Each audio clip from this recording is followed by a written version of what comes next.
নমস্কার বন্ধুরা, আজকে আমি একটি রান্নার রেসিপি একটি রেসিপি নিয়ে এসেছি।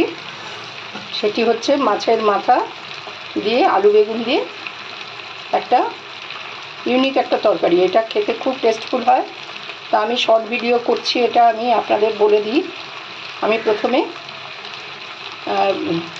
তেল গরম করে নুন হলুদ মাখানো মাছের মাথাটা ভেজে নিয়েছি। আর মাছের মাথা ভাজার আগে ওর মধ্যে একটু কালো জিরে আর একটু সাদা জিরে সমপরিমাণ আর দুটো শুকনো লঙ্কা ছিঁড়ে ফোড়নে দিয়ে তারপরে আমি মাছটা ভেজেছি। ভাজার পরে মাছটা যখন ভাজা হয়ে গিয়েছে তখন আমি এর মধ্যে আলু আর বেগুন এরকমভাবে লম্বা করে টুকরো করে কেটে আমি দিয়ে এখন ভালো করে ভেজে নিলাম। এখন আমি এর মধ্যে একটা মশলা দিচ্ছি। এই মশলাটা হচ্ছে জিরে, ধনে, তেজপাতা, কাঁচা লঙ্কা একসাথে বেটে নিয়েছি।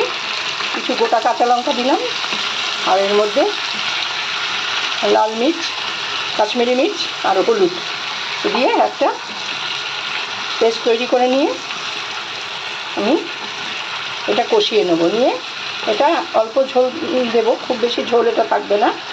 দিয়ে গামাখা ঝোল থাকতে আমি এটা নামিয়ে নেব। আর নামাবার সময় এর মধ্যে দেবো কিছু গরম মশলার গুঁড়ো। একদম অন্য স্বাদে এই রান্নাটা হয় এবং অত্যন্ত টেস্টফুল একটা রান্না।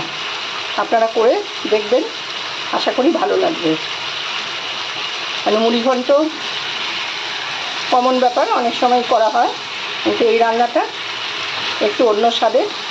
এই ফোড়নটা এর একটা অন্য স্বাদ মাত্রা এনে দেয়। তো আপনারা করে দেখবেন, আশা করি ভালো লাগবে। এখন আমি এর মধ্যে একটু কষিয়ে নিয়ে জল দিয়ে দেবো পরিমাণ মতন। তারপরে ফুটে গেলে নামিয়ে নামাবার আগে একটু গরম মশলা দিয়ে নামিয়ে দেবো।